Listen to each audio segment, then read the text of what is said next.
মহান আল্লাহ তাআলা সূরাত আলে ইমরানের 158 আয়াতে বলেন, ইয়া আইয়ুহাল্লাযীনা আমানু, হে ঈমানদারগণ, হে বিশ্বাসীগণ, লা তাত্তাখিযু বিতানাতাম মিন দুনিকুম, আপনকে ছেড়ে পরকে বন্ধু বানাও না। অর্থাৎ মুমিনের বন্ধু, মুমিনের বন্ধুত্ব ছেড়ে কাফের বেঈমান মুশরিকদেরকে বন্ধু হিসেবে গ্রহণ করো না।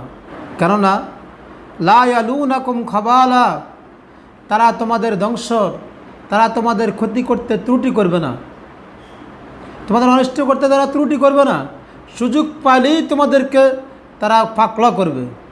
আল্লাহ তাআলা আরো বলেন, অদ্দু মা আনিতুম, তারা এটাই চায়, তাদের আকাঙ্ক্ষা হলো যে তোমরা যেন কষ্টে থাকো, মুসিবতে থাকো, এবং তাদের এই শত্রুতা সবসময় তারা দিনের মধ্যে বদ্ধমূল থাকে, এটা প্রকাশ করতে চায় না।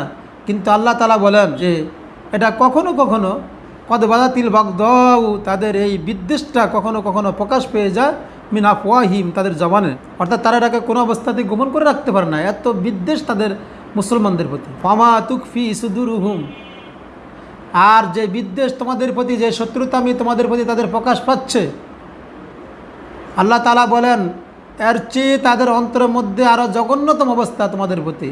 তাদের অন্তরে যা আছে তোমাদের শত্রুতা, সেটা তাদের মুখের চেয়ে অন্তরের মধ্যে আরও জঘন্যতম। কে বলেছেন? মান আল্লাহ তাআলা বলেছেন। এই অন্তরের খবর কে জানে? আর কেউ জানে? আল্লাহ তাআলা বলেন, কদ বায়্যান্না লাকুমুল আয়াত, এই চিহ্ন নিদর্শন আমি তোমাদের জন্য স্পষ্ট করে দিয়েছি, বর্ণনা করে দিয়েছি। ইন কুনতুম তাকিলুন, যদি তোমরা জ্ঞান রাখো, বিবেকবান